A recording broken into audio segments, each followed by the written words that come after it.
Boa noite, pessoal. Tranquilo? Bom, conforme combinado na última aula de projeto de sistemas, eu falei que iria falar sobre diagrama de classes e diagrama de casos de uso. Para não ficar muito grande, eu criei diagrama de classes e vou criar depois diagrama de casos de uso, tá ok? Então vamos lá. O que é o diagrama de classe? É um diagrama UML, né? Ele é estrutural, tá? Não é comportamental, que nós vimos, né, na última aula. E ele faz o que na prática para a gente aí? Vamos lá. Ele busca demonstrar como as classes em um projeto, né, desenvolvimento de projeto, estarão relacionadas, né, como elas vão funcionar, no caso, em um projeto orientado a objetos, tá? Como que elas vão estar relacionadas, né? Ele permite a visualização de classes utilizadas pelo sistema e como elas se relacionam. Apresenta uma visão estática, e sim é estática. Por que estática? A classe ela é uma estrutura, ela fica estática no seu código-fonte. O que é manipulado na memória RAM do computador é o objeto, beleza? Então, a visão estrutural é por causa disso. Porque ela é uma estrutura que é estático. Ela me mapeia os objetos na memória RAM depois, beleza? Mas ela é realmente estática. Esse diagrama ele mostra como que essas classes estão organizadas a fim de definir uma estrutura lógica, né? Como que eu vou organizar, né, as minhas classes aí. Um diagrama de classe é composto por entidades e seus relacionamentos. Suas entidades podem ser divididas em classes e interfaces. Mas, Juliano, entidades, você viu falando no semestre passado que era tabelas de um banco de dados. Sim, entidades lá no banco de dados são tabelas. Aqui, né, também pode ser entendido como tabela, sim. Né? Ele não é para substituir o DR, é uma evolução, é uma complementação do DR. Então, eu posso utilizar, assim, um diagrama de entidades, um diagrama de classes, para substituir, né, o meu DR, por exemplo, mas, né, uma classe não é obrigatoriamente a tabela do banco de dados. Então, por isso não pode, né, substituir, né, 100%. Uma coisa complementa a outra. Por quê? Eu tenho classes de interface e classes de controle. Tá ok? Nem todas as classes vão se tornar entidade no meu banco de dados. Tá? Então, vamos lá. Representando o diagrama de classe. Como é que eu represento isso? Nós já vimos, né? Desde o começo, lá em orientação a objeto, eu costumei colocar lá os diagramas de classe para vocês entenderem, né? Ele é representado por um retângulo, né? E de 3 partes. A parte superior é o nome da classe, né? A parte do meio contém lá os meus atributos, né? E a parte inferior contém os métodos. Basicamente assim que funciona um diagrama de classe, tá ok?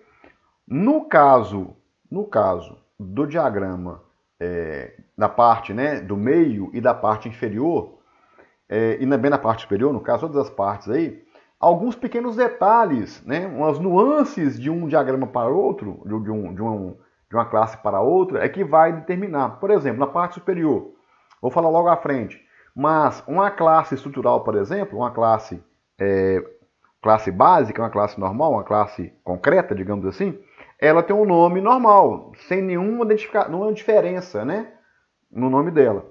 Já a interface tem que ter o i, né, e provavelmente vai estar lá em itálico, como também uma classe abstrata, que vai estar em itálico. Um enumerador, por exemplo, uma enumeração, ele vai estar entre maior e menor, né? Eu mostrei para vocês em outras aulas isso aí, tá ok? No caso, a aula de programação orientada a objetos. Então aqui eu vou realmente documentar a coisa, né? Como que a coisa vai ficar realmente documentada do objeto, do sistema que eu estou desenvolvendo. A parte do meio, a gente vai ter alguns modificadores de acesso, né? Que representam o quê? O public, o private, né? O protected, tá ok? Para poder fazer o quê? Para entender qual que é, né, o nível de acesso à propriedade ou ao método. Também o método vai ter também, né, esse modificador de acesso. Tá bom? Então tá lá. Vamos para a próxima parte. As classes também podem ser representadas concretamente de forma abstrata. Eu falei ali agora, né? Como é que eu falo sobre isso? Olha aqui para vocês verem, né? Classe concreta, classe abstrata. O nome da classe, que é a primeira parte, na parte inferior do retângulo, ela está normal. Na classe abstrata, como é que ela estaria? Ela estaria em itálico, né? Então, na segunda parte, eu tenho os atributos, né? Com o modificador de acesso, né? Vai ver no próximo slide, vai falar quais são os modificadores de acesso. E também aqui os métodos, né? Que vão ter lá também quais são os modificadores de acesso. Ok? Aí tá aí, ó. Todas as classes ou membros de classe têm diferentes níveis de acesso, dependendo do modificador de acesso, né? Visibilidade. Então, quais são eles? Público, o public, que é o mais, privado, que é o menos, o protegido, né, que é o protected, que é o jogo da velha aí, um pacote, né, um derivado e um membro estático, né, que é o static nosso lá, nós vimos no código fonte lá em Visual C Sharp, no Visual Studio em C Sharp, beleza? Eu não vou entrar em detalhes sobre o pacote derivado, tá? Eu vou até mostrar, né, um pacote aqui, mas não vem o caso aqui agora, beleza? Eu vou só realmente abordar o que? Público, privado, protegido. E se aparecer um estático aí, a gente vai colocar ele em sublinhado, né? E também, né, igual eu falei, em itálico, as classes abstratas ou as interfaces. E entre maior e menor, as enumerações, né? Ou os lists aí, beleza? Relacionamentos. Bom, igualzinho a gente tem lá no DR, eu tenho também relacionamento entre classes aqui. A gente começou a ver um pouco disso lá na aula de programação estruturada, de programação orientada a objetos, onde eu falei sobre associação, agregação e composição. Só que eu falei o quê? O que é associação? É uma relação entre duas classes, relação simples. Tá? Só falei sobre isso. Agregação e composição também. Agregação e composição tipo todo ou parte. Agregação quando a parte ela é independente do todo.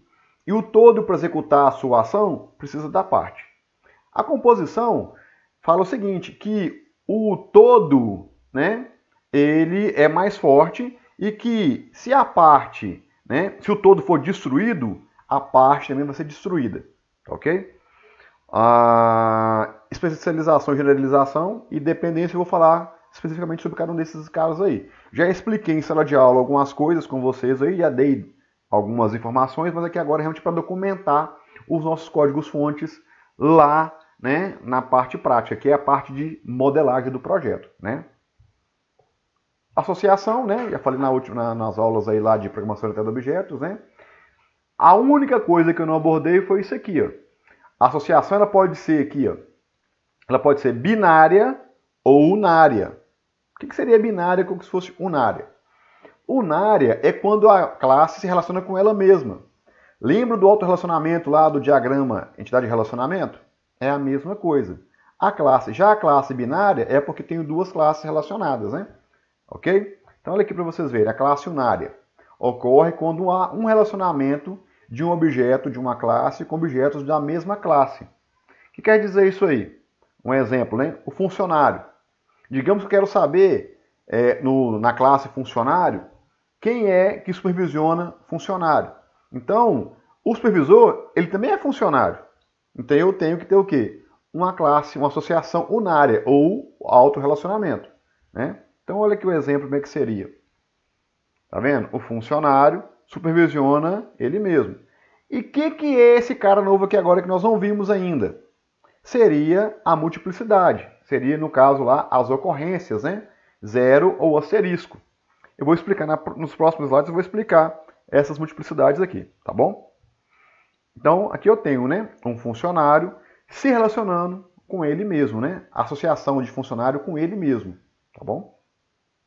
A classe binária, nós vimos, né? Só que não tinha o quê?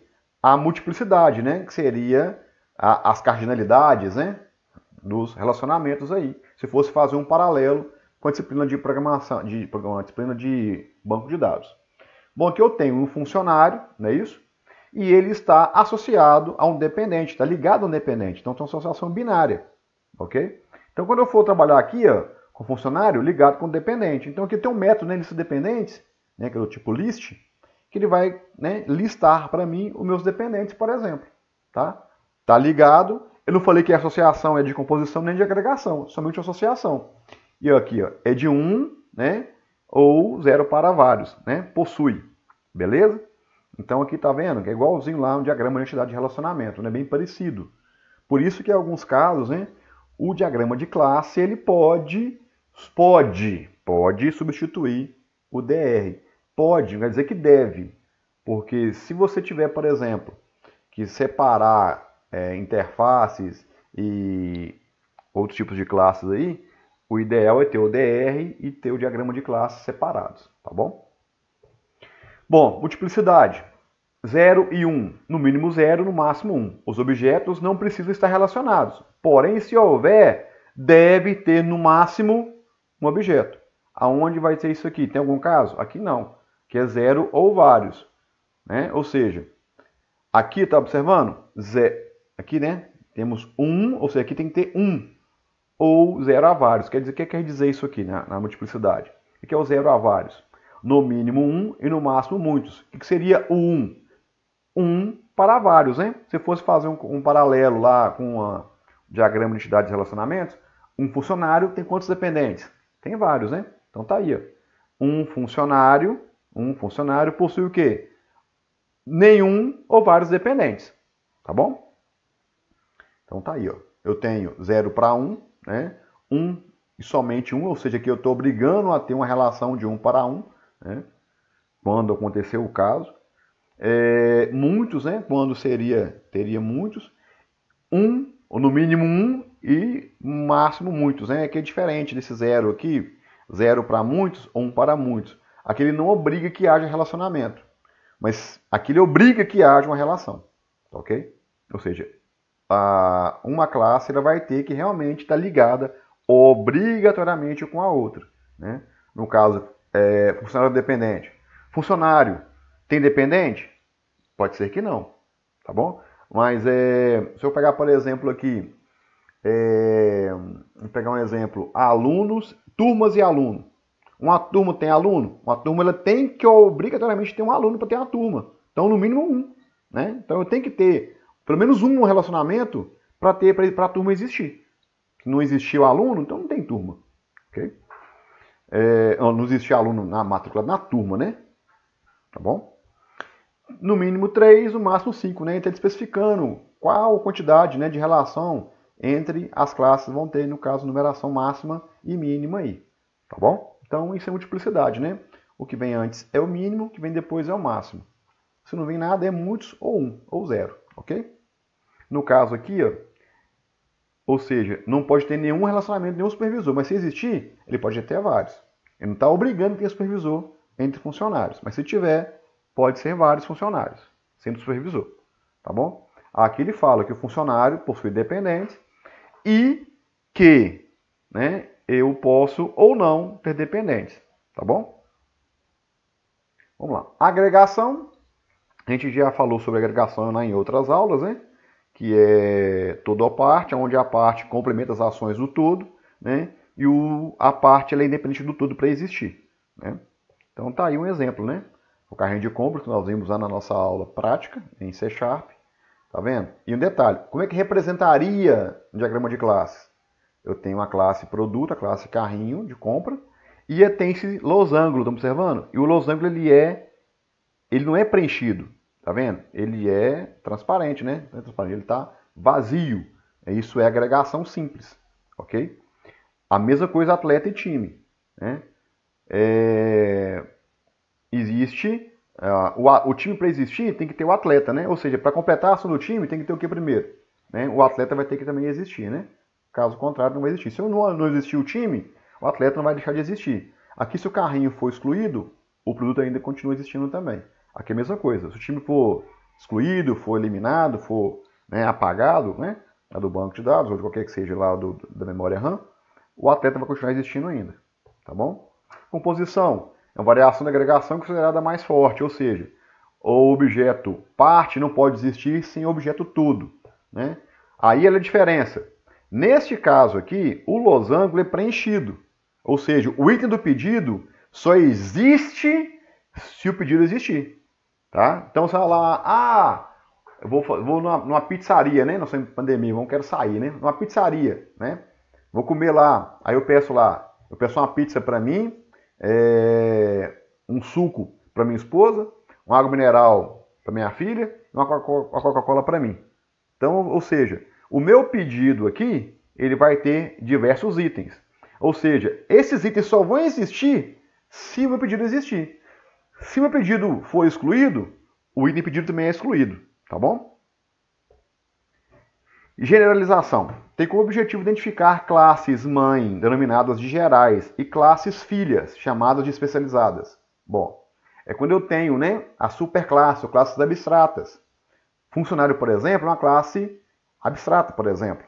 Né? Ela vai servir de base, uma classe geral, genérica, que serve de base para quem? Para engenheiro, diretor, secretário, gerente, ou seja, todos esses caras aqui de baixo, né, são funcionários. Mas o engenheiro tem alguns dados específicos, como métodos específicos, como diretor, como secretário, como gerente. Tá bom? Então, é como eu tenho que generalização, né? Pode ser uma classe, uma superclasse, né? Uma classe abstrata? Sim, ou pode ser uma classe concreta. Não tem problema algum. O importante é ela saber que ela fornece, ela é geral e fornece base para outras classes filhas, classes derivadas. Tá bom? Dependência. Isso aqui é bacana. Como o nome sugere, indica um grau de dependência entre uma classe e outra. Uma dependência difere de uma associação, porque a conexão entre as classes é temporária, representado por uma seta tracejada entre duas classes. Ó, isso aqui é legal. O que quer dizer isso aqui? Bom, aqui eu tenho, olha, eu tenho uma classe pessoa, que é uma classe, né, generalizada, né, classe genérica. Tenho especialidades de dependente e funcionário. São pessoas, né? Dependente tem nome? Tem. Funcionário tem nome? Também tem. Então tem que estar aproveitando por herança, né? Esses caras aqui. Bom, aqui ele fala, olha, que existe uma relação de um para vários entre o funcionário e tem vários dependentes. Bacana. E fala o seguinte, olha, o funcionário, ele, em certo momento, vai haver uma dependência com a classe automóvel, onde eu vou verificar o quê? Se o funcionário possui automóvel ou não. Então ele vai fazer o quê? Vai, como é que eu vou falar com vocês?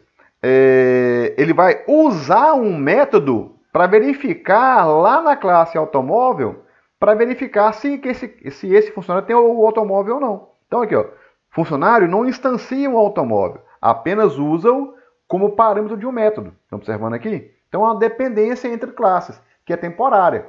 Eles são dados momento. Quando eu precisar de acionar, eu aciono, né? E vou lá e deixo por enquanto. Ou seja, existe uma relação, não é de associação, é uma dependência. Tá ok? Classe associativa. Bacana isso aqui também. Lembra quando eu tinha relações N para N lá no meu diagrama R?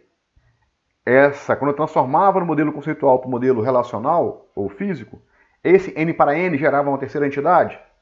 É mais ou menos isso aqui. É usado quando ocorrem associações que possuem multiplicidade muitos para muitos, em todas as suas extremidades. Ou seja, um ator e filme, estão observando? Um para vários, um para vários. Então aqui o que? Vários para vários, né? Aí como é que faz então? Então o ator, ele tem um papel, né? Ele atua num certo filme. Então eu vou ter uma terceira entidade, uma terceira classe, que é associativa, para poder controlar, né, essa atuação do ator nos vários filmes que ele pode existir. Um ator faz vários filmes, um filme pode ter vários atores, né? Então ele faz essa guarda, né, quando é vários para vários aqui. Ok? Em ambas extremidades, tá? Interfaces. Nós falamos sobre isso na aula de ontem, lá em Programação Orientada a Objetos. É um tipo de especial de classes a qual não pode ser instanciada. Serve apenas para especificar operações externamente visíveis para uma outra classe, né, implementar. São os contratos, né? Ou seja, eu faço a interface e faço por herança, né, a classe concreta, eu tenho que obrigatoriamente cumprir o contrato da interface. Né? Vimos isso na aula passada. E para documentar isso aí, olha lá, interface, né, como fosse o numerador, ela vem lá entre abre maior e menor e está em itálico, tá ok? Então tá observando aí, ó, tem lá, né, os membros que vão ser implementados nas classes concretas, tá? Mesma coisa, ó. Só observação que eu vou voltar aqui atrás que eu esqueci de falar. Dependência é linha tracejada, tá? Quando for associação, aí sim a linha contínua, tá bom? Tudo tem a ver, olha aqui, ó. Associativa, tracejado, beleza? Aqui, ó, um conceito, né? Tá vendo? De interface, beleza? Então, pessoal, aqui estão exemplos, né? Diagrama de classes aí, ó. Aqui eu tenho um anúncio, ele está ligado, né? Por agregação com seção de interesse, né? Do caso do assinante, do cliente, não é isso? Ou seja, uma seção ela pode ter vários anúncios, não é isso? Agregados aqui. Um cliente, olha aqui, o cliente está associado com seção de interesse, né? Ou seja, vários clientes podem ter várias seções de interesse, né? Mesma coisa, vários para vários. Aí gera o quê? Gera a associativa aqui, ok? O cliente, ele pode estar o quê? Um cliente, ele pode ser o quê? Ou melhor, um usuário, né? Pode ser o quê? Ele pode ser um cliente, ele pode ser um anunciante, ou seja, aqui é uma especialização e generalização. A classe geral é o usuário, né? E aqui eu tenho o quê? A especialidade que é o quê? O cliente, não é isso? Estão observando aqui? Isso aqui é generalização, né? Especialização.